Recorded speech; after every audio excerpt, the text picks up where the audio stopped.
There you go. Oh, I do not have permission to live stream. Well, no Facebook Live then. What is going on? Why don't I have permission? It's my own timeline. Strange. It is. Well, so this is going to be Zoom only for now, and we'll just have to go with it. Zoom, recorded, shared. Yep.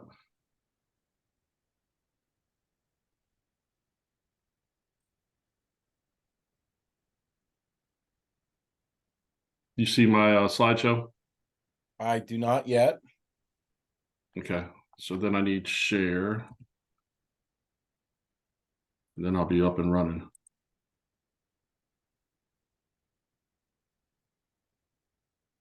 There you go. You're sharing.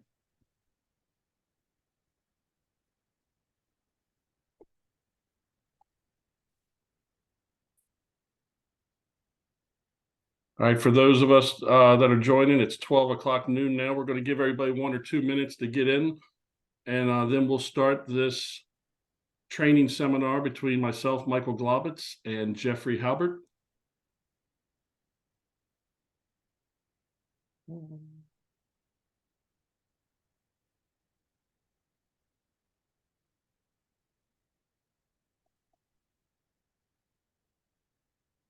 While we give that 1 minute, I'm going to just try to probably change that setting on Facebook. No, it's not. The Facebook share is just denying me today, so we're going to leave it as a Zoom on this one.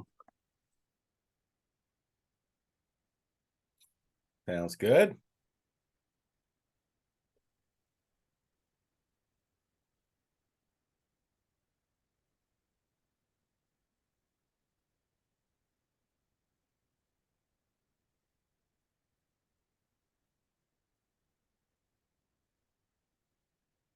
I'm a stickler for accuracy, so I'm watching for 12:02, and then we'll get started.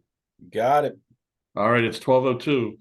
Welcome, everybody, to why now is the best time to buy a new house or get rid of that 3% interest rate for another property. What we're going to do today in this training seminar is try to give you as much value, strategies, and tactics that you can use for any type of real estate investing or purchases or refinances that you may have coming up in the near future. Again, we'll share some tips, tricks, and anything else with you that we've come along the way. If you have any questions, feel free to place them in the chat.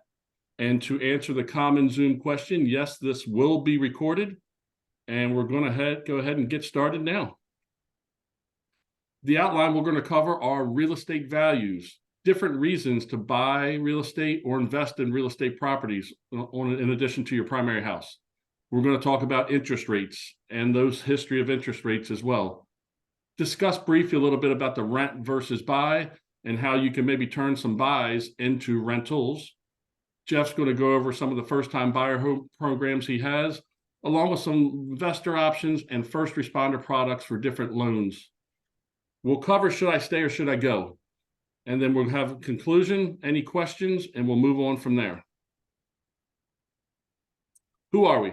Like I mentioned, we have Jeffrey Halbert here with me today. He's a senior loan officer and branch sales manager of First Home Mortgage, has over 22 years of loan origination experience, top 1% in the nation, and he does specialize in both first-time home buyers, veterans, investor loans.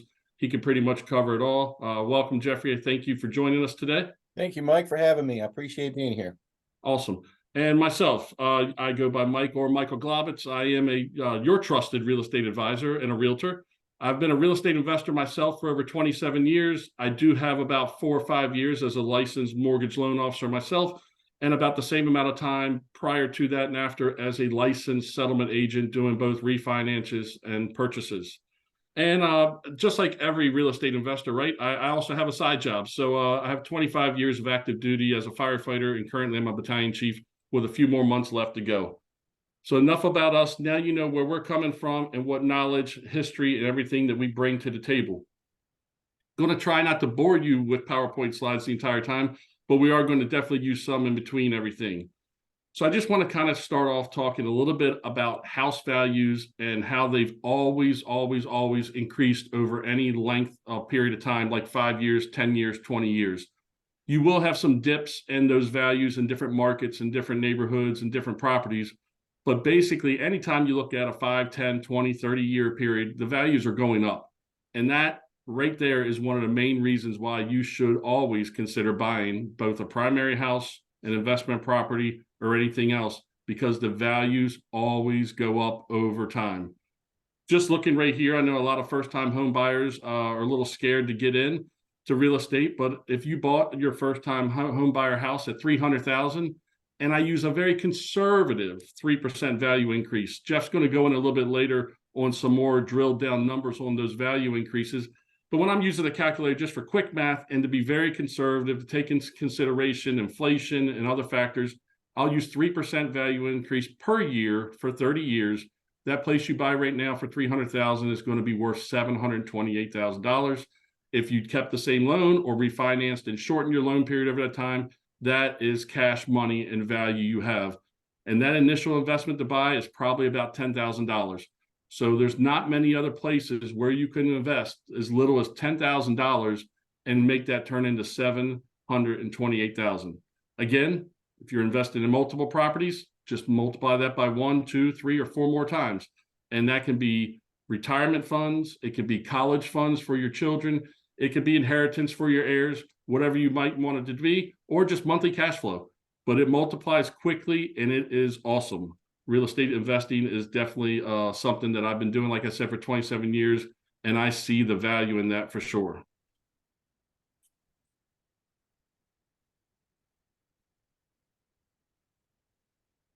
I'm going to stick on this slide just one more second for you. Actually, I'm going to jump away from it and stop sharing it. Sorry about that.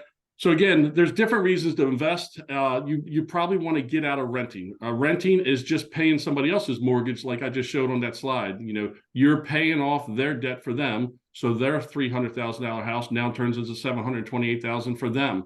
So coming off the bench and getting into the actual purchase of your primary house or an investment property, if you already have your primary house, is a way that you can really expand your wealth.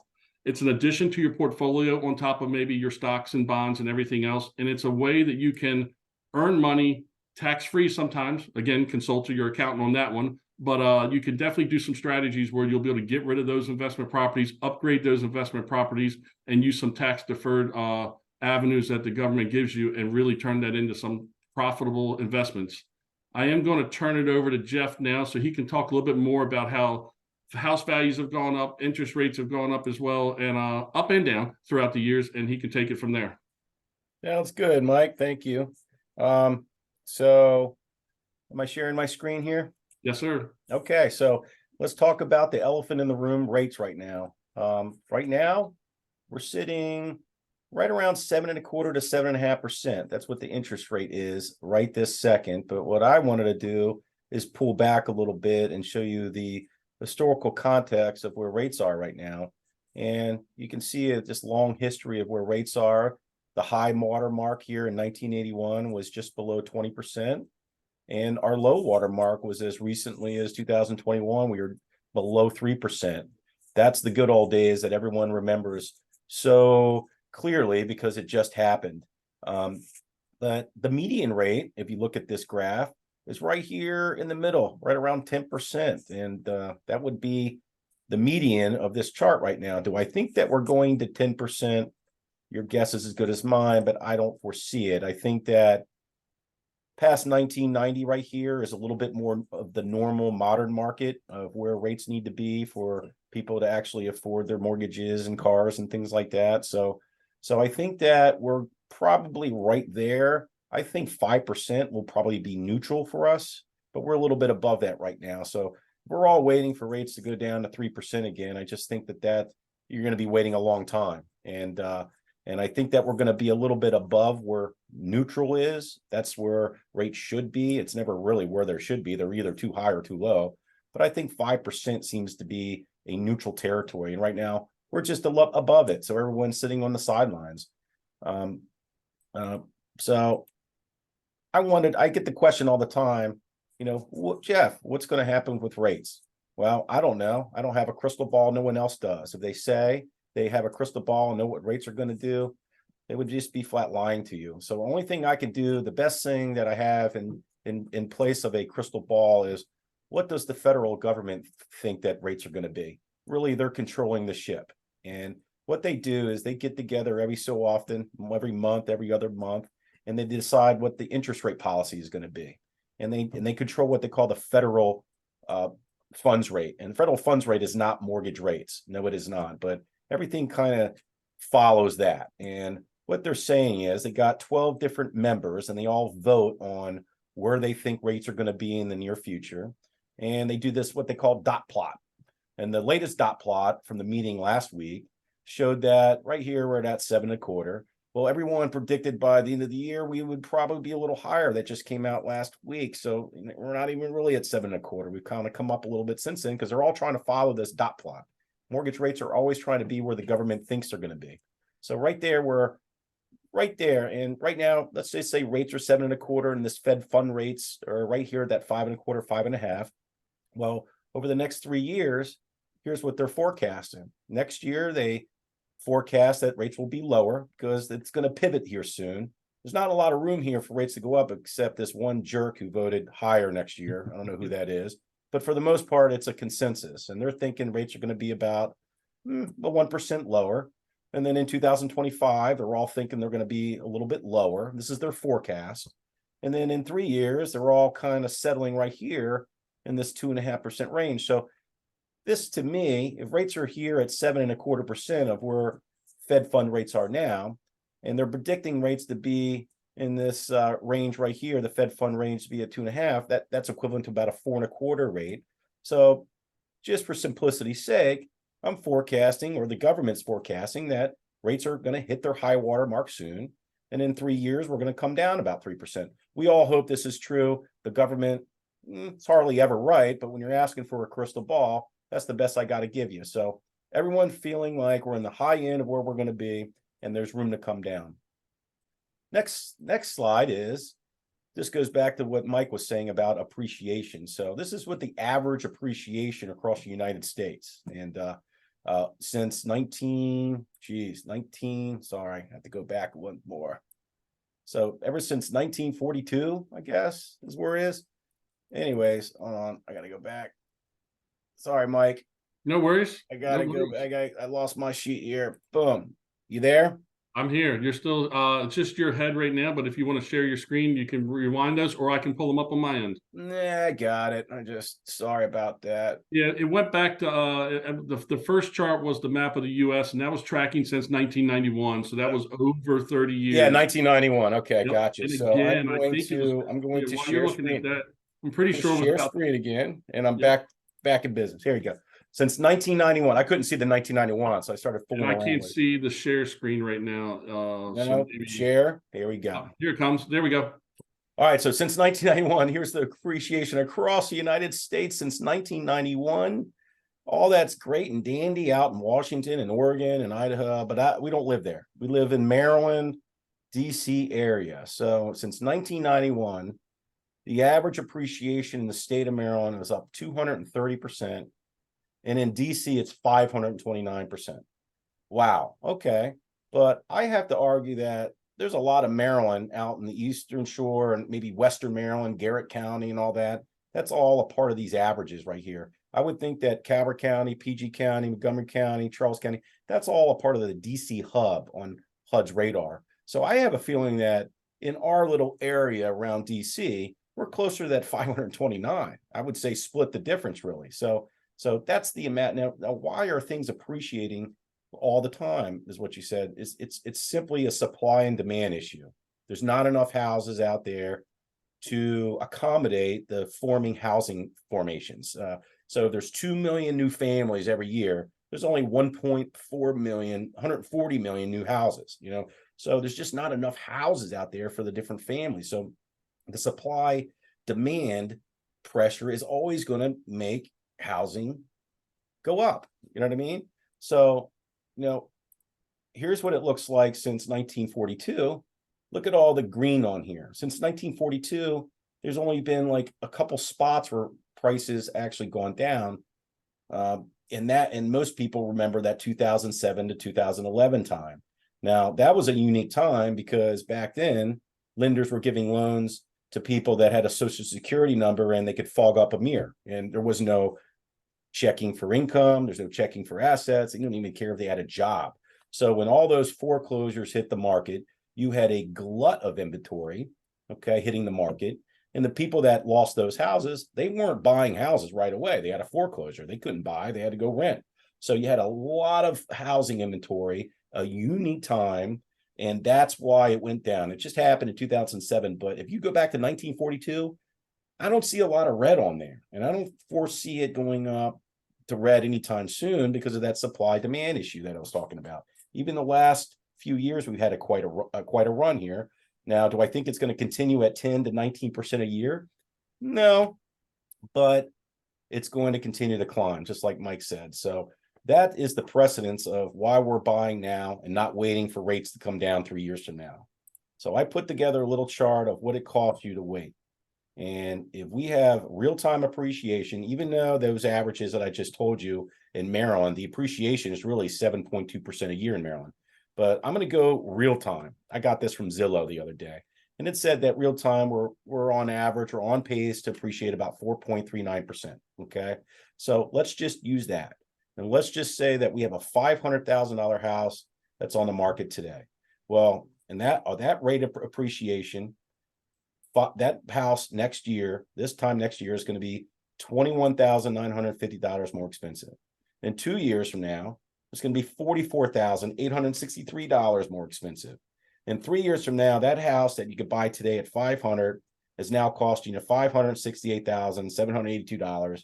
So that's quite a more expensive house 3 years if we're waiting. So we've got extra interest we have to pay. We have to consider that. So if I buy that house now, yes, I'm paying 7.25%. And in a year from now, I could get 6.25%. So I'm paying a difference of like $1,800 of interest. That's the extra interest I'm paying on my mortgage payment because I got a higher rate. And in 2 years, that difference is a little bit more because I can get a 5.25% rate. 3 years, I can get a 4.25% rate. Wow. So I'm saving all that money of interest, but what am I losing in equity? I'm paying $21,950 more for the house, or $44,000. I'm paying more money for that house, even though that rate's better. I'm paying more money for that house. So down low is the money that you're losing by not paying for that $500 for that house now at today's rate. That's the money you're losing. In 1 year, it's a $20,000 loss. In 2 years, it's a $37,000 loss. And in 3 years, $51,000. That's what you're losing by not buying the house now and waiting for these rates to come down. So wow. Yeah.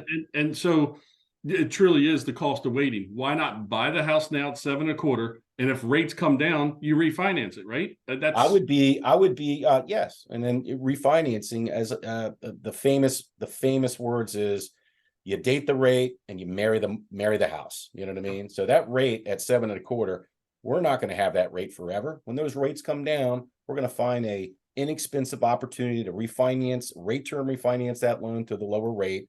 There will be some costs associated with that, but that's not going to even make a dent on the money that you made on that equity. So not even near that $51,000 number. I mean, if I remember correctly, $1,000 to $1,500, $2,000, depending to refinance it, and Sure. and that monthly savings, you'll eat that up in 6 or 7 months, and you'll be on the positive that 51 grand. So that is really I'm going to throw a little bit more at that.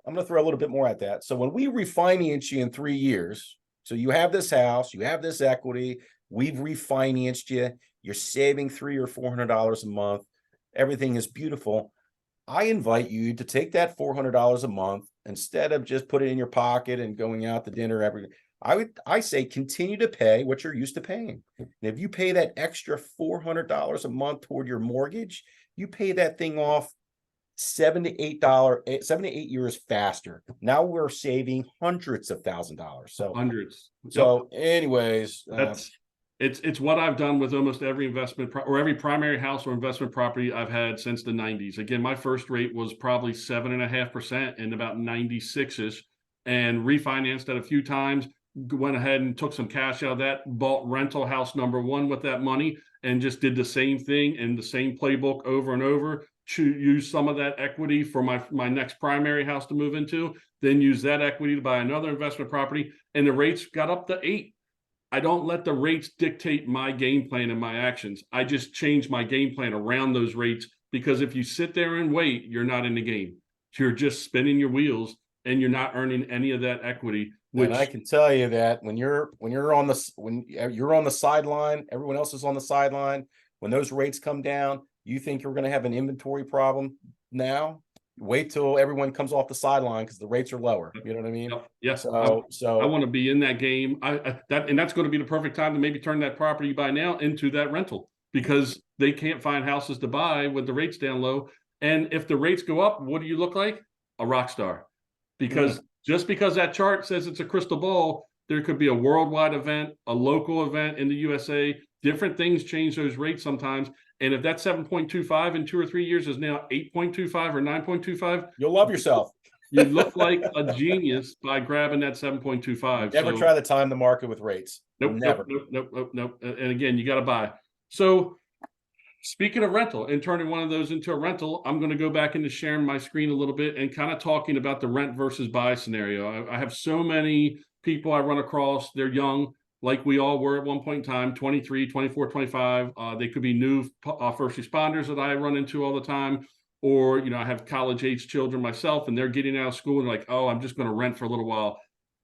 I came from the theory that I was taught, buy as soon as you can and get in the game, stretch yourself and go ahead and try to make, ends meet until you can get to the next point. So I'm going to jump a couple slides and talk a little bit about, after your slides here, rent versus buy. I say buy. Gobble it all up. So I'm just going to go ahead in Calvert County, where we're both based out of, and just do a $300,000 house as a rental in Calvert County. I have clients that buy these houses and turn them into rentals, and they're renting them for anywhere from $1,900 to $2,400 a month. Where does all that money go? If you choose rent in this scenario, it goes to that owner to pay off their mortgage, like I said, to give them a monthly profit, $200, $300, $400 a month, to give them something to pay for their children's college funds, to give them something to grow their portfolio. You're just giving the money away when you're renting. Now, I get it. Sometimes if you have a short time period, you're going to be in the area, maybe renting makes more sense. And I would definitely let you know that, because smart money is good money. If you go over to the right side of my screen, though, there's that same $300,000 house, purchasing it, probably about $10,000 down. Jeff can maybe correct me if I'm wrong on that, but that's one of the programs that they have, but they might even have something less. And I'm just going to use a quick, easy 7%. I can usually do that math in my head quicker. So that $300,000 house at a 7% mortgage for 30 years is about $2,600 a month. If you look back over on the left, if you're renting, you might beat that by a couple hundred, $200 here at $2,400. The problem is you don't get any equity. So you're building your investment when you buy that property. You'll get tax deductions. Again, I'm going to say it 3 or 4 times. Consult your tax attorney or your accountant or whoever you use to prepare your taxes. But there are tax laws that benefit homeowners that pay interest and property taxes that you can take advantage of. And if you just did that with that one house for 30 years, it's $728,000. Again, that example. That tax write-off thing, that throws some people through a loop. So I put it down here in the bottom right. Basically, for those that don't know, you normally can write off the interest you pay every year and reduce your taxes. So on that same house, if you're paying $1,688 a month interest at the beginning, that's about $20,000 a year. If you're in the 30% tax bracket, that's going to get you back about $6,000 a year.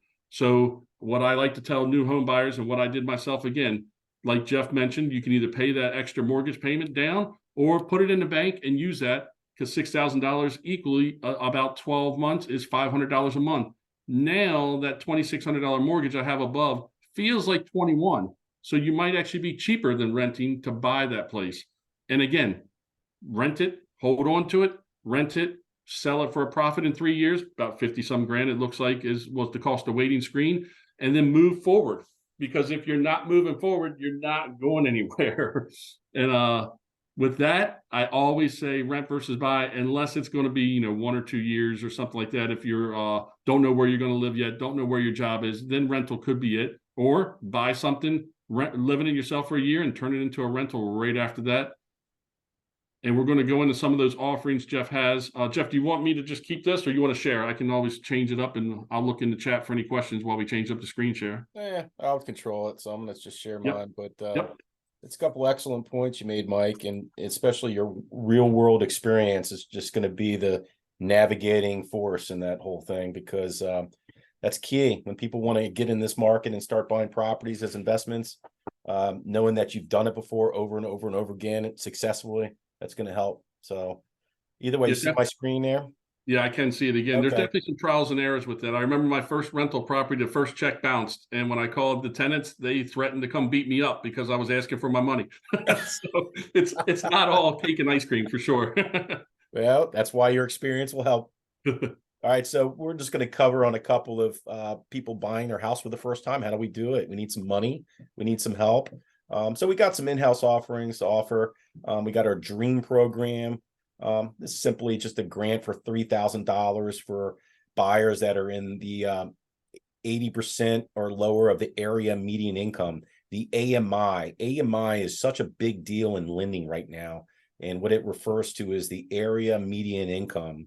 So when we go do a loan in a certain zip code or a certain state, we look up the median income and see what that income is. And if you're at 80% or less, that's the sweet spot. That's where all the government agencies, that's where all the lenders, they're throwing all their resources at that to make things more affordable, discounts on the rate, grant programs, things like that. So First Home, we have a grant program in-house, $3,000. Don't need to pay it back just because we love you, but if you fall into that 80%. So that's one program. The First Home Advantage program is for first-time buyers that may not be in that 80% income, but maybe they're at 100% income. We've got discounts on the rate for that. So, we try to take care of the people that are sliding on that scale.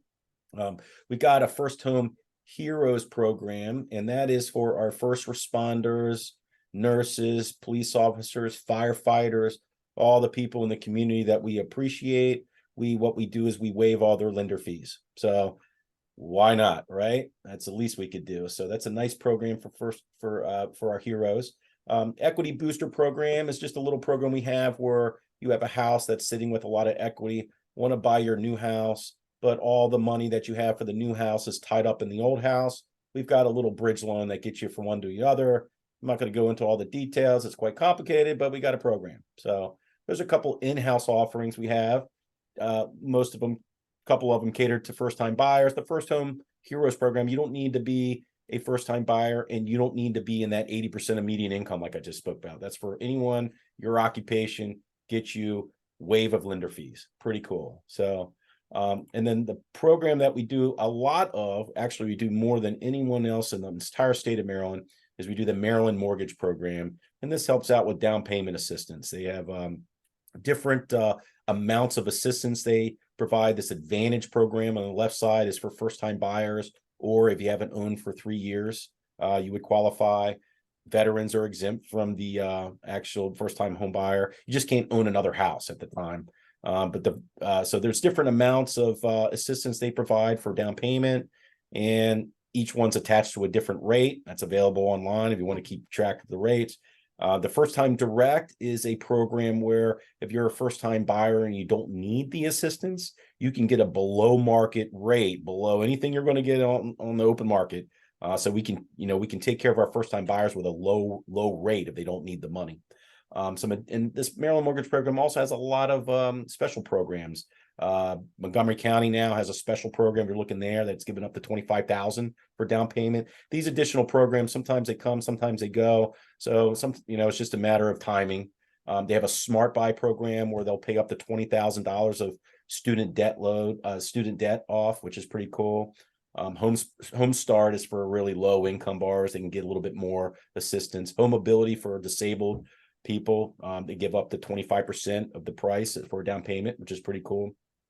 Partner match programs is if your employer participates in that program, they'll give you money. The state matches it. You can get up to like 13 grand for down payment assistance. I think Calvert County government, including firefighters and police officers, Charles County, they're government employees. I think they're partners. So if you work for any of those, that could be a program that's available to you. So this is a program that I really like. I use a lot. It's very user-friendly, not a lot of just some extra paperwork, but doesn't add much time onto the processing. no extra inspections. So this is the place I go to where if someone needs some money to get in the house. I didn't put investor loans out here. I didn't have a slide for that, but we do a lot of those. Investor money, you're looking at 20 to 25% down. It's really cash heavy as far as investor goes.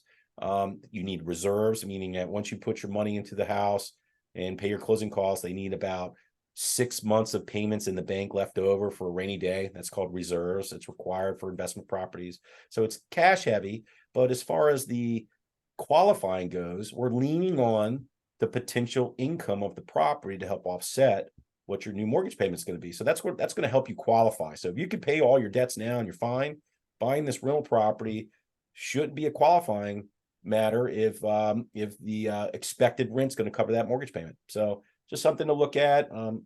We have some neat programs as far as not providing tax returns or pay stubs to qualify. We could just use the subject property's rent to help qualify. So a lot of investor stuff. I didn't put slides together, but we can get into that another day, I guess. All right. Can always text, call, email with any specific questions for either one of us any other day. If one of these things kind of sparks something that we're not talking about, for sure. 100%. It's we're pretty much available all the time and willing to help. And I remember the investor loans used to be it was something like the rent had to be like 1.25 what your mortgage payment was or something like, so like 25% over. So we have a program where you're buying a rental property and credit score is sufficient, 680 and higher, I believe. And the program, the only thing that you need to do, you don't need to provide pay stubs, you don't need to provide tax returns. I don't even think you need to work. Either way, all you have to do is put enough down so that the expected rent of that house, based on either a lease on the house already or what the appraiser says that the rent's going to be on that house compared to what the market is. So when they put what that rent is, as long as your mortgage payment is under that, that is enough to verify what they call the ability to repay. That's what your government is looking for. That's what the new regulations. That's what's different than where you saw those red depreciating prices back in the day in 2007, 8, 9, 10. What the government regulates now is that all lenders must verify the ability to repay, ATR. So how they're doing that is creative. And what they're doing is saying rent income meets mortgage payment. We've established the ability to repay. So cool program, just one of many. That's great. That's great. And I need to get my slide back ready. And does anybody have any questions while we're just kind of cutting this thing in half now? Going to talk a little bit about the second part, since we've talked about now being the time to buy, even at 7% rates. It's always the best time to buy when you're ready. And what is my screen showing on your end now, Jeff? Because I'm a little backwards. Our faces. Okay, great. So our beautiful faces. Yeah, so we'll give everybody a breather here for about a minute while I get every part 2 teed up, because I'm definitely having a little Zoom issue myself. For some reason, I was doing well for the first 30 minutes, and I think the second part's not going to be as long. It's just going to be touching more on the people that are sitting on that 3% rate and they're waiting. They're doing the ever so dreaded, I say, sitting on, they might have that primary house, they're on that 3% rate, but they're on the sideline. They're not downsizing it like they want to. They're not upgrading it like they want to. They're not selling it and moving on to the next one because they're waiting for those rates. And again, Jeff showed it earlier. Even if you're downsizing or upgrading, whatever the case may be, and you have an existing house, that waiting game is going to change that purchase price and everything. So again, I always say move forward, adjust your tactics and strategies, and maybe you'll buy a little less if you're upgrading. Maybe you'll buy a little more if you're downsizing. And then you can always refinance when they come down, if they come down as predicted. Sometimes they don't.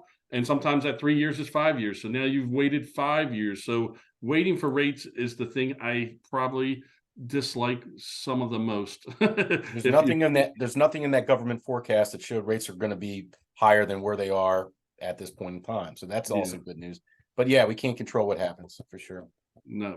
So I got one more slide just to get out of, and then I'll get back into sharing. So let's see. There we go. And I just got to hit this. Make it right. And now we'll move on to part 2. And I kind of started to move on already. Again, if you have goals in mind to downsize your house because the kids have moved out at this point, or it's too much house, or if you're ready to upgrade, don't sit on that 3% loan and remain idle. And I'm going to show you some numbers on the screen here that hopefully my Zoom menu won't block out. And this is one of the examples. And I think Jeff will probably elaborate on something like this at some point on some other strategies you can take. But I'm just going to take some of the different ones I've done over the years. If you have a $600,000 loan from your original purchase price, or you refinance that $600,000 loan at the glorious 3%, maybe you didn't catch the bottom of the barrel, 2.25 or whatever it was, and you've paid it off some throughout the years, and now you're down to 400,000. You're probably still paying about $31.79 a month with this loan at that glorious 3% that you're holding on to, which is cool. You have 200,000 equity that you can't touch unless you sell, though. You can't realize that value, that equity, unless you take out a different loan and then you pay interest on it, or you sell the place. And if your goal is to downsize, because maybe you want to increase your monthly cash flow, again, I kind of mentioned it, maybe kids are in college now, you don't need a 6-bedroom, 8-bedroom house anymore. You can go down to a 3 or 4, and I'm kind of exaggerating with 8. Not too many people have those. But whatever the case may be, if you want to downsize, you can't tap into that 200 grand unless you move.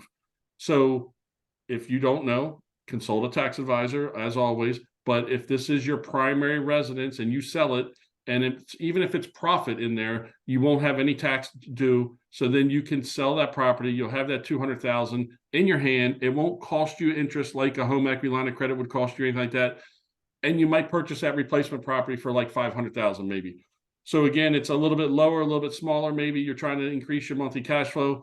If you put 200 grand down, that equity you had up here on that, and you now have a $300,000 house at 7%. I know Jeff has been mentioned 7.25, but again, I like 7 even numbers. I use 3 for my calculator. On my appreciation, I use 5% when I'm doing it in my head, which is close to that Maryland, by the way. I think it was right around that 4.5%. So I like 5%. We were right on money on that. When you're doing quick math, I love 5% on appreciation. And round then, away. So so anyway, now you got a $300,000 mortgage at 7%, which again, a recurring theme in this presentation, $2,600 a month. It's that same first-time home buyer price, blah, blah, blah, blah, blah.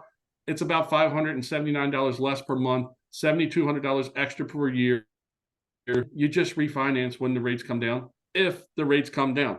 If the rates don't come down, then you look like a hero for grabbing the 7%. If they go up, you even look like a genius because you're like, wow, I'm glad I went and grabbed that downsized property. This also works if you upgrade. Same concepts, except for just instead of worrying about saving money per month, you're not, because you're upgrading, but you can't get to this $200,000 to upgrade your house if you're stuck sitting on this 3% rate forever.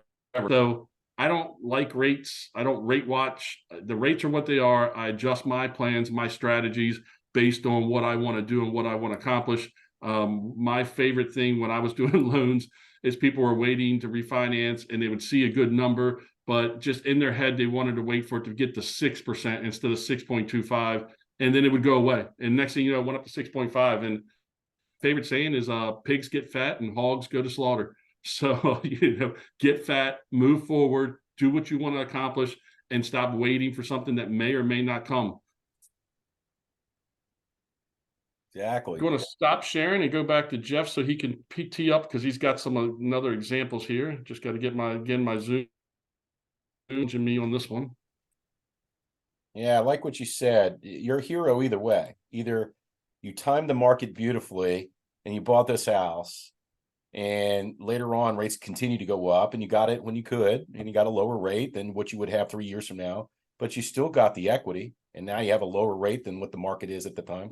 Or you buy the house now, the rates go down, you refinance, you can always refinance, but now you're sitting on that house with, again, the equity. The equity is the only constant. So yeah, you're a hero either way. You see my screen, Mike? I'm frozen. Can you hear me? Yep.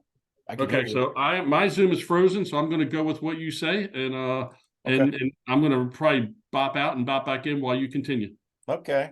All right. So I'm just going to go over a case of this is another question. Jeff, how can I afford to move up in the next house? I got a house now. I need more house. My family's grown. My parents are now living in the basement, whatever. I need more house, but I got this 3.25 rate. rates are too high, I can't afford it. So this is just a case study. It doesn't work for everybody. It's just, here is a strategy that we've used to get people into that next house without blinking an eye. So there's the difference of rates. For sake, they got a 3.25 now. Today's rates are around 7.25. Okay. They bought that house originally maybe 7 years ago or so at 500. Their original loan amount was 400,000. So their principal and interest is about 1741 on that example. But now their house is worth about 695. So they've got about 343,000 left on the mortgage. Okay. If they go sell the house, if there's going to be a cost of that, commissions and closing costs, and we're estimating to be about 41.7 on something like that. Got to pay the realtors to sell the house. And then the available equity, 301,300. Proposed closing cost if they buy a new house would be about 25 grand, I would say. So the available money out of this equity, really, after you get done paying all the closing costs and getting paid and paying the commissions and things like that, is about 275,800.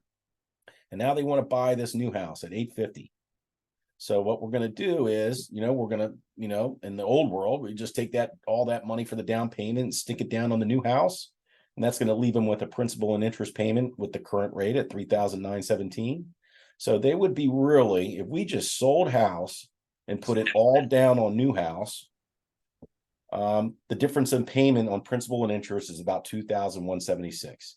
That's usually a showstopper for most people, because who needs that additional expense in their life, right? So what I've done is I proposed this. Home buyer is really sitting on all this other debt. They're sitting on an auto loan that you're paying about $1,000 a month. Those rates are 9 to 11%, depending on your credit. I think even the best credit's like 9% now. My daughter just bought a car, so I know exactly what that is. Then they got their credit cards that are easily over 20%. Then they got a Nordstrom or a Macy's card. Then they got a personal installment debt and all that. Let's just say they have $100,000 of other debt. The blended rate on all that is about 6.223, and that includes the mortgage that they're sitting on too. So they may think they got the 3.25 rate, but they don't really have that. They have 6.223 rate across the board with everything else combined. So what I'm proposing to people so they can afford this, going from a $600 and something $1,000 house to an $850,000 house, we don't really want $2,000 more debt a month. So what we're going to do is we're going to take that house and we're going to sell the house. We're going to pay off all that debt. We're going to pay off $100,000 worth of debt, and we're going to still put 20% down on the new house. So that new payment is going to be about $4,639. But and we're going up about $2,800 on the mortgage. But once we eliminate all that debt, your difference of outgoing cash and this cash flow difference is only less than the car payment, $324. So essentially, for $324, we can sell that house, buy the house you really want at $850, and what it really cost you every month, $324. You bite down on that until we can refinance this thing, and then we'll save that easily when you go refinance this thing down the road. So it's just a little cash flow affordability strategy, and the fact that when we sell these houses and have all that equity at an all-time high now. So instead of putting that all down on the new house and paying that rate, let's just knock out all that high interest debt that you have as well, put a little less down on the house. Then we don't have any debt. We just have the house payment. And I would say that the household cash flow is probably, in the most part, ineffective. Now, this only works when you got other debt. If you have no debt, then yeah, you got to bite the bullet. But otherwise, if you're sitting on debt, it's a nice strategy to make this new house affordable. So that's the point I was trying to make. You backing up? I'm back on the cell phone. My laptop has frozen Zoom, so I can't even present the last contact slide unless you can access my PowerPoint. I just made sure I re-emailed you. Okay, you're there, and I think my slide's done. So let me put yours up. Okay. Yeah, and again, that's a great theory what you were talking about. It's a way to accomplish more tasks by eliminating some of that other debt, and then maybe that increases your cash flow, and then you can do that next real estate transaction with that. So it's another cool tactic or strategy that I have used before. A lot of times I don't always keep them, long term like that, but it's a great product and a great ability to sometimes, sometimes you take and combine some things to lower your monthly burden, so then you can get qualified for the next thing. And then after that, you can go ahead and go re-get another car loan or something like that, because then you can get that credit back again. But there's different ways to do this, and definitely, different ways to skin a cat, they say. Sure. One of the main themes in this, and again, while you're pulling up that last slide, if you can, for me, It's just your thank you. So I'll share that whenever you want. is that the one with the 2 signature lines on it? Your contact and my contact info? Got a lot of QR codes on it. Yeah. Yep. Want me to Okay. put it Yeah. up? So that's the one. If you go ahead and share that, I'll just wrap up on my end, and then you can wrap up on yours. But Yeah. I wanted to thank everybody, for coming out and joining this. If you're watching on the recording, I hope we provided some value to you in this 45 minutes so far. And if you have any questions about any of the strategies and tactics that we've talked about today, please reach out to Jeff or reach out to myself anytime. It can be text message, it can be emails to me, phone calls, old school. We can go meet for lunch somewhere. I'm in Southern Maryland, Calvert County area, but I do have a car and I'm willing to drive. But the common theme is this: if you're scared because of the 7 or 7.25% interest rate, if you're not in the game, you're not moving forward. So stretch yourself a little bit, get out of your comfort zone. Maybe if it's a first time house that you're looking to buy, get a roommate to help afford that 7.25%. And then when rates come down, you refinance, kick them out. And, do that legally, of course. I'm going to disclose today. But, you kind of have to grow. Some of the best real estate advice I got one time is cut out going out to eat, 4 times a month down to 1 time a month, and stretch yourself to get into that new mortgage payment, because you're probably going to get promotions at work. You're probably going to get a side job. You might get a roommate. You might get a partner that splits bills with you a year, 2 years, 3 years down the road. So stretch now, get into that house, start earning equity in it, and then you will grow into it. And then repeat the process all over again. Same thing with my people sitting on the 3% rate. I love the 3% rate. I realize it's cheap money. But if it's got you stalled and you can't get into the home you want, whether it's to reduce debt or increase your monthly cash flow, or you want a bigger house, and that 3% is holding you up because you're waiting for it, you're probably not going to see it. So, adjust your game plan, get into action. Again, those are the 2 answers of why now is the best time to buy a house at 7.25%, and why you should get rid of that 3% rate. Don't let rates dictate your life. Jeff, you have any final thoughts? It's just, companies like BlackRock and all these major hedge fund investor companies, why are they buying real estate right now at such a rapid rate? Because they know you buy when everyone else is scared. That's how they make the big money. So don't you be scared. It's time to go, I think. Awesome. Well, Appreciate thank you very being here, much, Mike. Thanks. Yeah, I appreciate your time today. And I hope, again, those watching the replays, you get some value out of this, and let us know if we can help with anything. Have a good day. Too.